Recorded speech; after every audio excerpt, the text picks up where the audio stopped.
안녕하세요. 저는 귀여운 손녀를 키우고 있는 평범한 할머니입니다. 여러분들은 사주팔자, 미신, 이런 것들을 믿으시는 편입니까? 믿으실지 안 믿으실지 모르겠지만 저는 한때 안 믿는 사람이었어요.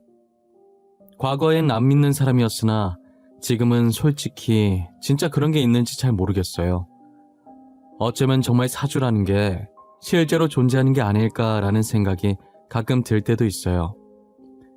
왜 제가 이런 고민을 하게 됐는지 지금부터 여러분들께 들려드리려고 해요. 제 이야기를 듣고 여러분들은 어떻게 생각하는지도 궁금해지네요. 저는 아까 말씀드렸다시피 미신을 전혀 안 믿는 사람이었어요. 하지만 저희 어머니께서는 미신에 굉장히 맹신하시던 분이셨죠. 그래서 제가 아주 갓난아기 때 어머니께서 제 사주를 본 적이 있으셨어요. 저는 타고난 팔자가 사나워서 주변 사람을 잃기 쉽다고 했다는 거예요. 특히나 남자와는 상극이고 여자와 잘 맞는다고 했다더라고요. 사주라는 게 정말 있는 건지 아니면 우연의 일치였던 건지는 잘 모르겠지만 저는 아버지와의 추억을 전혀 기억 못할 정도로 정말 어릴 때 아버지께서 병으로 돌아가셨었어요. 그래서인지 안 그래도 미신에 맹신하던 어머니는 확실히 사주팔자가 있다고 믿게 되셨고 늘 제게 사람을 사귈 때 깊게 사귀지 말고 남자는 피하라고 하시더라고요. 심지어 좋은 사주를 가진 생일을 돈 주고 사자는 말도 안 되는 소리까지 하셨었어요. 저는 미신을 안 믿었으니 당연히 사주팔자 같은 것도 믿지 않았죠. 그래서 어머니의 말씀을 주의 깊게 새겨듣지를 않았고 돈 주고 생일 사서 팔자 바꾸면 모든 사람이 다 생일을 돈 주고 사겠다고 말 같지도 않은 소리 하지 말라고 했어요. 어머니는 정말 제 생일을 살 기세였지만 저의 만류로 사지 않으셨어요. 저는 홀어머니 밑에서 자라 대학은 생각도 하지 않았고 고등학교도 겨우 졸업한 후 졸업을 하자마자 남들보다 일찍이 일을 시작했었어요. 당시 저는 쉬는 날 같은 거 없이 평일엔 공장, 주말엔 식당 일을 하면서 닥치는 대로 돈을 모았어요. 거기다 낮에 식당을 열면 오전에 남는 시간도 아까워서 오전에만 가는 아르바이트를 구해서 일을 했었어요. 그렇게 저는 잠자는 시간을 제외한 나머지 시간은 일을 하며 열심히 살았었어요. 이런 식으로 하루도 빠짐없이 매일을 바쁘게 일하다 보니 당연히 연애할 시간도, 아니 연애를 해야겠다는 생각을 할 시간도 없었어요. 그러다 공장에서 같이 일하던 제 또래 남자와 연애를 하고 결혼까지 하게 되었어요. 저희는 결혼 후 신혼집으로 원룸을 구해 공장을 계속 다니며 밑바닥부터 시작을 했어요. 저는 주말마다 하던 식당 일을 그만두고 각종 자격증 따서 공장을 나와 다른 회사에 취직을 했고 남편은 공장 사장님께 잘 보여 운 좋게 다른 건설회사에 좋은 조건으로 취직을 할 수 있게 됐어요.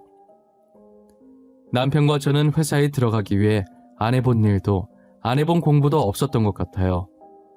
그래도 저희가 운이 따라주는지 둘 다 꽤나 괜찮은 회사에 들어가게 되었죠. 게다가 그동안 모아왔던 돈과 공장에서 받은 퇴직금으로 전세지만 빌라로 이사도 가게 되었어요. 그동안 돈 모은다고 이세 계획은 없었는데 결혼한 지 3년 만에 이사 가고 처음으로 이세 계획도 짰었어요.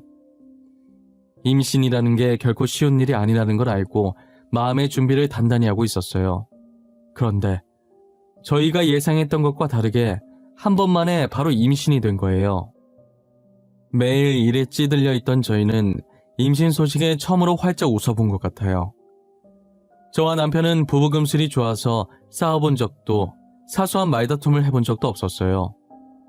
그런 저희가 딱 한 번 말다툼 아닌 말다툼을 했던 게 임신 후 직장 문제 때문이었는데요. 저는 계속 일을 할 수 있었는데 남편은 아이보다는 제가 걱정돼서 일을 그만두게 하더라고요. 아무래도 제 영양분이 다 아이한테 가고 거기다 일하다 보면 스트레스까지 더해지니까 남편은 제 몸이 망가질까봐 그게 제일 걱정이었던 거예요. 당신 일 그만두면 안 돼? 나 진짜 당신 건강 해칠까봐 걱정이야. 아기야 뭐 잘못되더라도 다시 가지면 되는 거지만 당신이 아픈 건 도저히 못 보겠어. 아이고 또 벌써부터 오버하시네. 내가 알아서 잘해 이 양반아. 내가 어떻게 들어간 회사인데 육아휴직 쓸 수 있을 때까진 버틸 거야. 몸 상하면 어쩌려고 그래, 정말. 나는 당신밖에 없어. 아이보다 당신이 더 중요하다고. 그러니까 회사 다시 잘 생각해봐. 나는 당신이 그만두는 게 맞다고 봐. 여보, 밖에 나가서 그 소리 하면 유난이라는 소리 들어. 혹시 나 임신한 몸으로 전쟁터 나가니? 만삭인 몸 이끌고 나보다 더한 일 하시는 분들도 있어. 그러니까 걱정 그만해. 결국 제 고집을 꺾지 못한 남편은 출근을 하되 최대한 무리 안 가는 선에서 일하라고 신신당부를 했어요. 그래도 이게 다 남편이 저를 걱정해서 이러는 거니까 말다툼을 해도 기분이 나쁘진 않더라고요.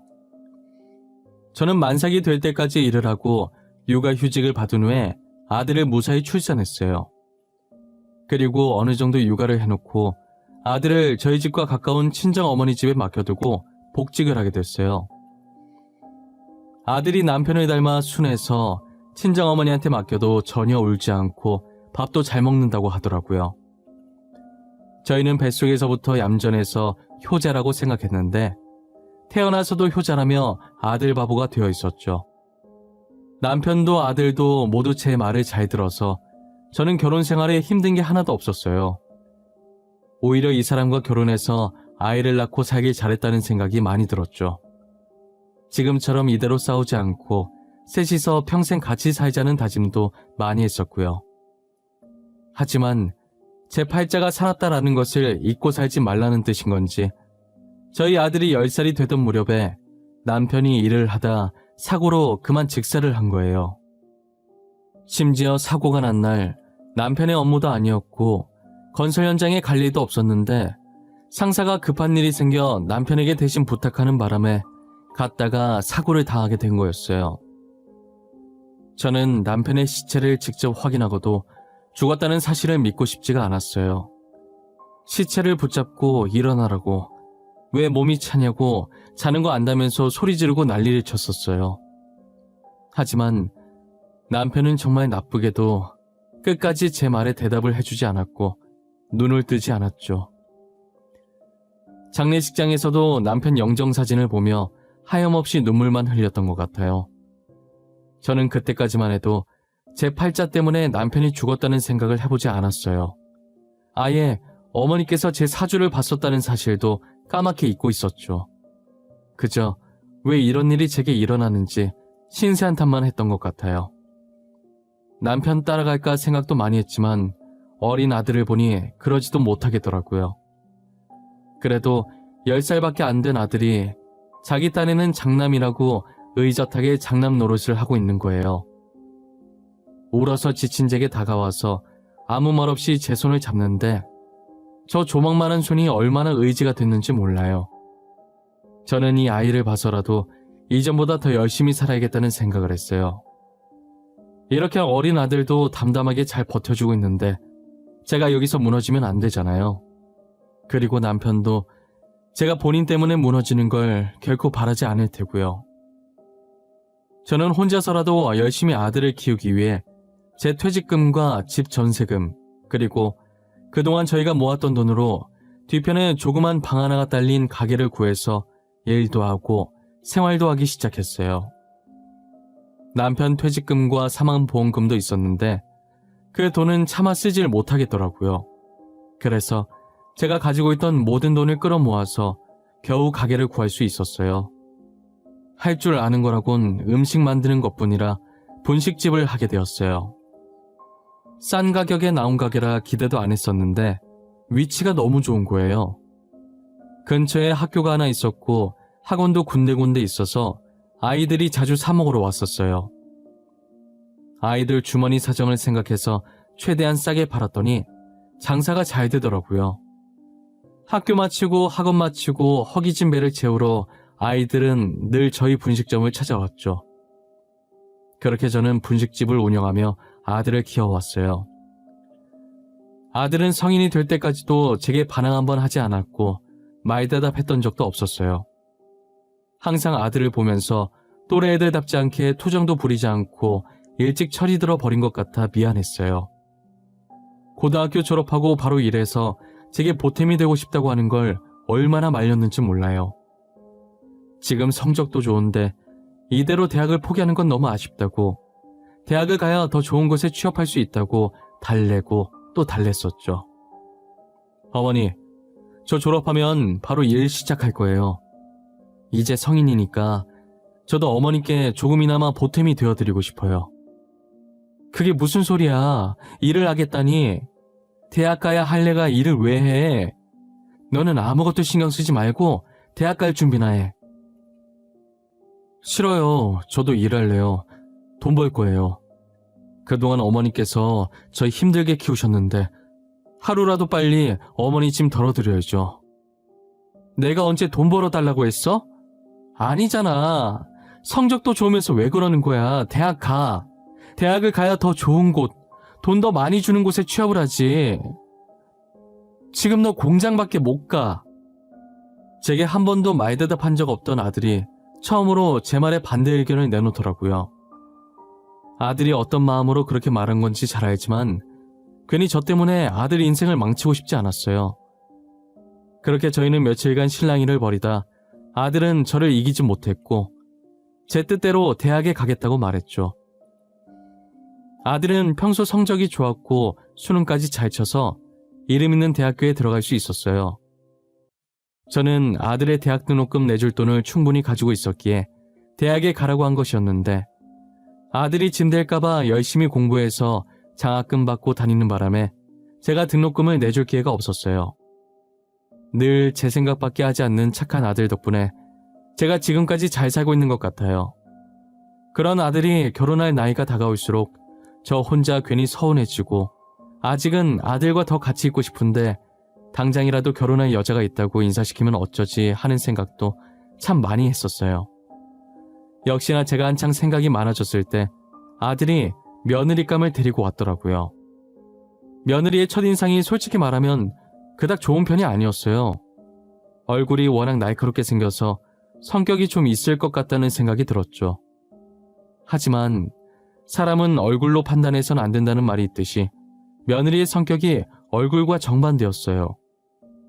얼굴은 까칠 도도한 반면 성격은 저희 아들이랑 똑같이 순둥하고 순수하더라고요.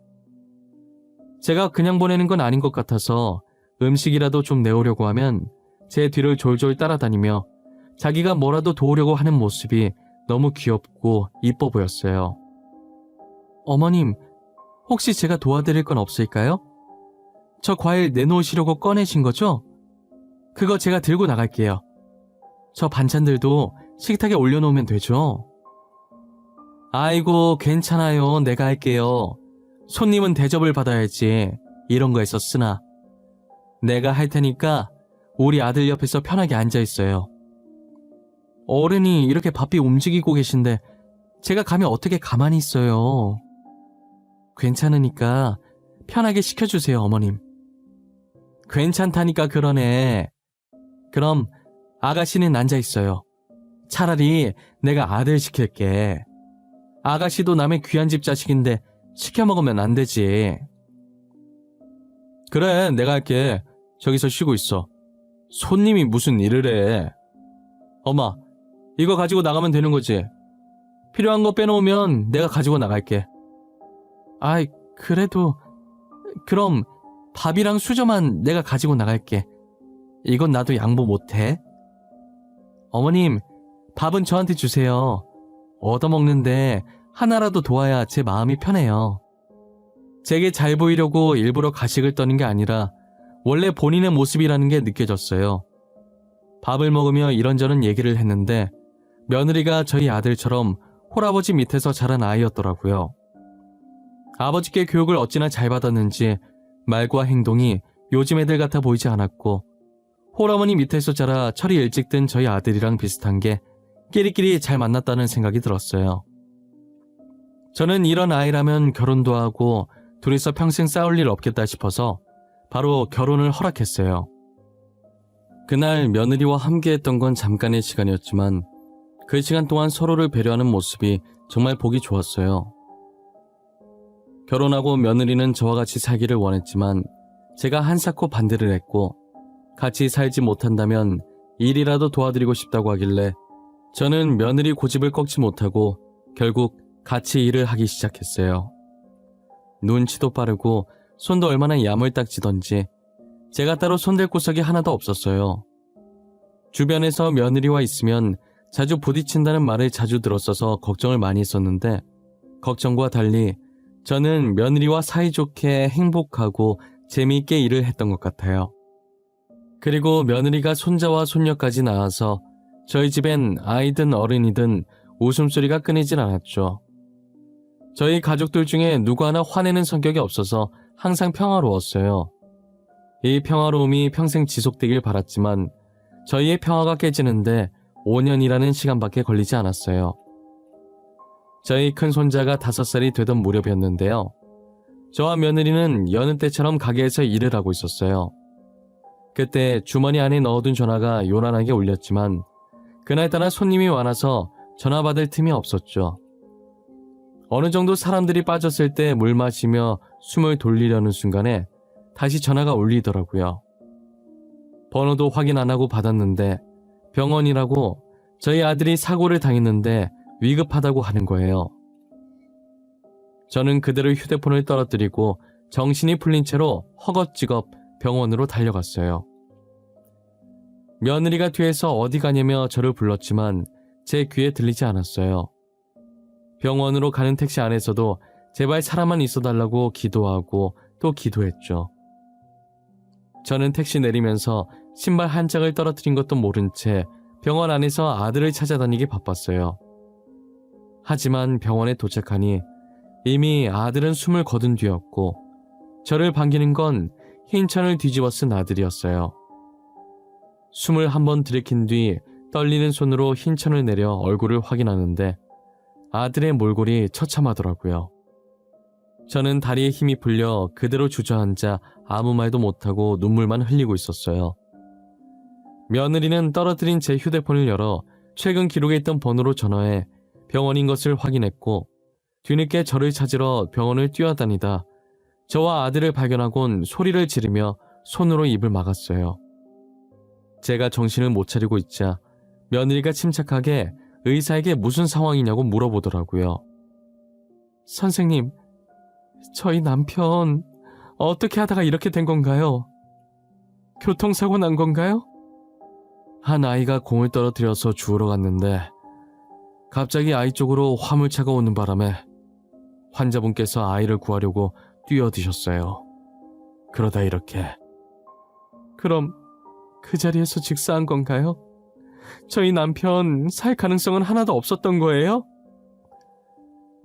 병원에 왔을 당시 의식이 살짝 있으셨고 만약 수술을 했다면 살 가능성이 희박하게 남아 있었지만 저희가 수술 동의서를 작성하지 않으면 수술을 진행하지 못합니다. 그래서 몇 번이나 전화를 드렸었는데 저희 아들은 손자와 비슷한 또래의 아이를 구하려다 사고를 당해 세상을 떠나버리고 말았어요. 만일 수술을 했다면 낮은 확률이긴 하지만 그래도 살 가능성이 있었는데 저희가 일한다고 전화를 받지 못해 아들을 살릴 기회조차 날려버린 것이에요.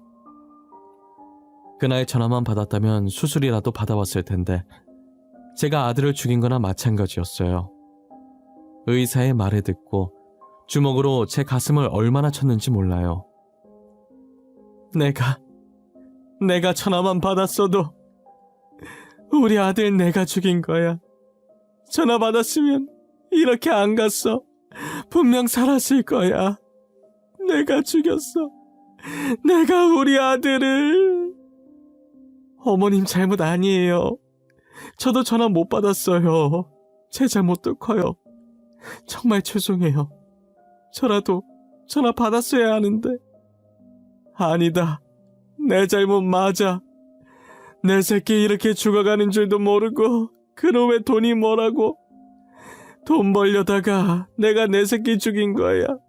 수술도 못 해보고 떠나보냈어. 저와 며느리는 끌어안고 아들이 저렇게 된 건 서로 자기 탓이라며 울었어요. 아들이 살리고 떠난 아이의 부모님은 저희를 찾아와 죄송하다고 그리고 감사하다고 고개를 숙였어요. 모든 장례식 비용을 지불하겠다고 무슨 말로도 위로가 안 되겠지만 정말 죄송하다며 울었어요.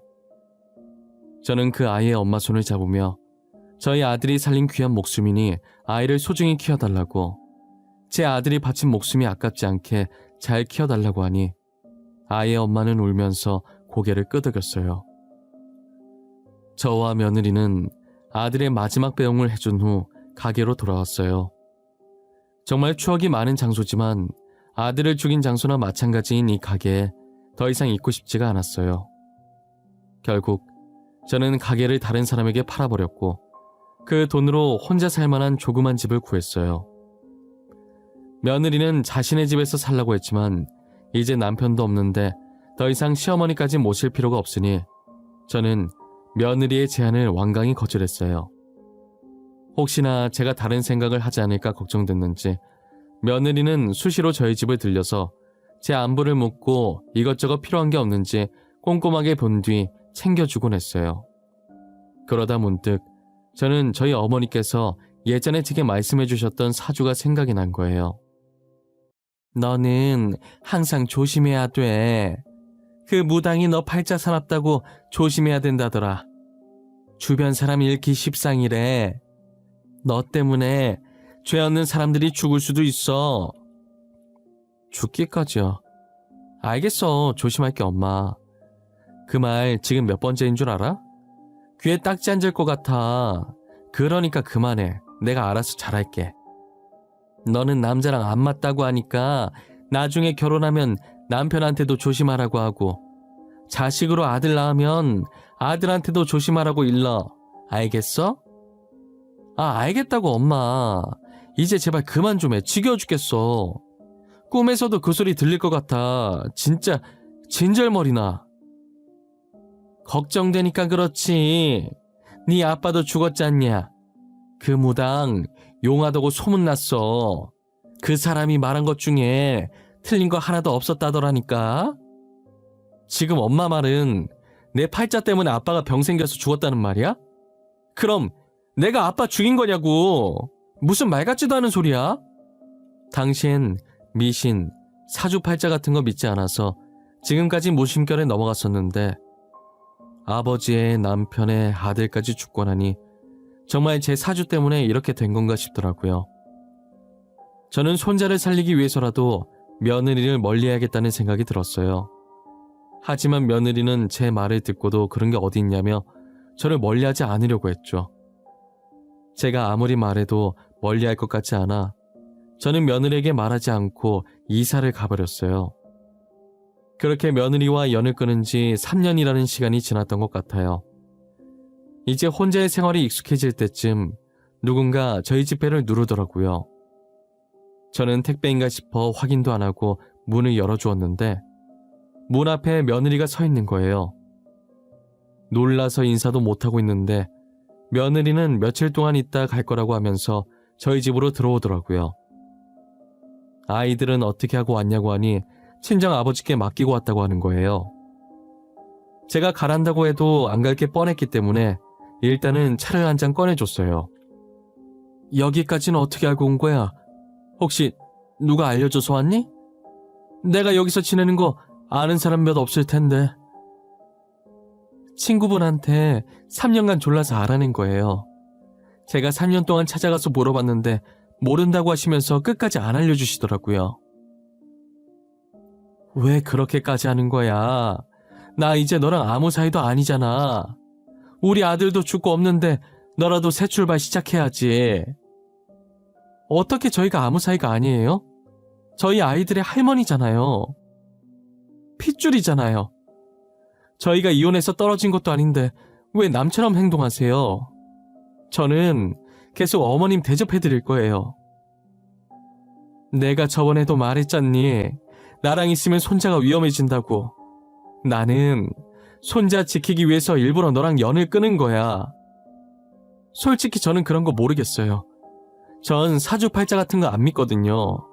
그런 건 제가 만들어가기 나름이죠. 저희 같이 만들어 나가요. 우리 같이 가요, 어머님. 며느리와 대화를 하는데 누구 하나 지려고 하지 않는 것이 정말 창과 방패 같았어요. 정말 1시간가량 정도 실랑이가 계속됐던 것 같아요. 결국 저는 며느리를 이기지 못하고 며느리 손에 이끌려서 나오게 되었죠. 며느리는 저를 친어머니라고 생각하고 정말 잘 챙겨줬어요. 이런 며느리가 세상에 어디 있을까라는 생각이 들 정도로 말이에요. 그렇게 1년 후 손자가 9살이 되던 해 제가 그동안 우려했던 일이 터지고 말았죠. 건강하던 손자가 백혈병에 걸리면서 골수 기증자를 찾지 못해 저희 곁을 떠나게 된 거예요. 저는 제 탓이라며 그때 어떻게든 며느리를 따라오는 게 아니었다며 울부짖었어요. 며느리는 아들을 잃어 슬플 만도 한데 현실을 담담하게 받아들이고 저를 위로해 주더라고요. 내가 뭐라고 그랬어. 손자도 위험해질 거라고 했잖아. 그냥 나 혼자 살게 냅두지 왜 그랬어? 왜? 나만 없었으면 손자 안 죽었을 거야. 그게 무슨 말이에요? 어머님 잘못 하나도 없어요. 그냥 제 아들 명이 딱 이 정도까지였던 거예요. 어머님 사주랑은 아무 상관이 없어요. 어떻게 상관이 없어? 나는 사주에 나왔던 것처럼 어렸을 때부터 내 주변 남자들이 죽었어. 아빠도 죽고 남편도 죽고 아들에 이제 손자까지. 사주 그대로 흘러가고 있다고. 어머님, 정말 사주대로 가는 거라면 저는 어머님께서 돌아가셨어야 해요. 그런데 이렇게 건강히 잘 사고 계시잖아요. 사주 이런 거 다 거짓말이에요. 상술이라고요. 알고 보니 며느리도 어렸을 때 사주를 봤는데 저처럼 팔자가 사납다고 했다더라고요. 제가 남자와 안 맞다고 나왔듯이 며느리는 손이 여자랑 안 맞다고 했다는 거예요. 처음엔 며느리도 어머니와 고모가 돌아가셔서 믿었다고 하더라고요. 그런데 제가 이렇게 건강히 살아있으니 사주팔자 그런 거 다 거짓말이라는 생각이 들었대요. 그래서 자신은 거기에 얽매이지 않으려고 했고 저도 그런 말에 휘말리지 않게 하고 싶었대요. 제 사주가 어떻게 나왔든 사람들은 주어진 명대로 사는 거라고 자기 탓으로 돌리지 말라고 하더라고요. 사람이 죽는다는 게 그렇게 말처럼 쉬운 것도 아니고 며느리가 하는 말도 맞는 것 같은 거예요. 아버지, 남편, 아들, 손자의 죽음은 제가 어떻게 할 수 없는 사고였고 병이었으니까요. 정말 사주팔자라는 게 있다면 이 세상 모든 사람들이 다 좋은 사주 샀을 거라고 하더라고요. 예전에 제가 어머니에게 했던 말을 며느리가 그대로 해서 놀랐었어요. 애당초에 사주를 돈으로 사고 팔 수 있다는 게 말이 안 되잖아요. 그래서 저는 더 이상 사주에 얽매이지 않아야겠다고 생각했어요. 손자의 마지막 가는 길을 본 후 며느리와 저는 일상으로 돌아왔어요. 며느리는 여전히 저를 자신의 친어머니처럼 잘 챙겨주며 살고 있어요. 저도 며느리를 딸 삼아 아들에게 못해줬던 것들을 해주고 있죠. 이 일이 있었던 것도 벌써 15년 전 일이네요. 현재 며느리는 저희 추억이 가득 담겨있는 분식점을 다시 매입해 계속 운영 중이고 제 손녀는 건강히 자라 이제 곧 성인을 앞두고 있어요. 자기 아빠 닮아 공부를 잘했던 손녀는 의대를 가려고 준비 중이에요. 저는 이제 손녀도 다 키웠겠다, 노후를 즐기려고 계획을 세우고 있고요. 예전에 몸을 혹사시키며 일했던 게 이제야 탈이 나서 지금 제 몸에 안 아픈 곳이 없었어요. 그나마 다행인 게 암이나 큰 병은 없었고 연골같이 나이 들면 아픈 곳들이 짜잘하게 아팠어요. 그래서 치료를 받으러 병원을 왔다 갔다 하는데 누군가 저를 발견하고 제 손목을 잡는 거예요. 김철용 씨 어머님 아니세요? 혹시 저 기억 안 나세요? 김철용 씨께서 20년 전에 저희 구해주셨잖아요. 그때 애기 엄마시구나.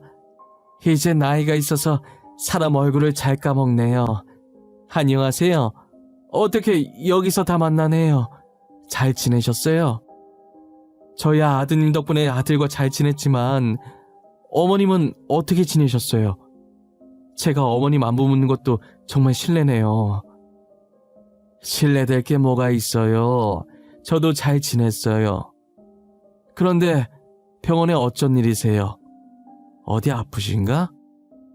저희 아들이 이 병원에 근무하거든요. 아드님이 살려주신 저희 아들 지금 잘 컸어요. 어머님 말씀처럼 저희가 소중히 잘 키웠어요. 나중에 아드님 만나면 떳떳하게 말할 수 있을 만큼요. 제 손목을 잡아챈 건 다름 아닌 저희 아들이 살린 아이의 엄마였어요.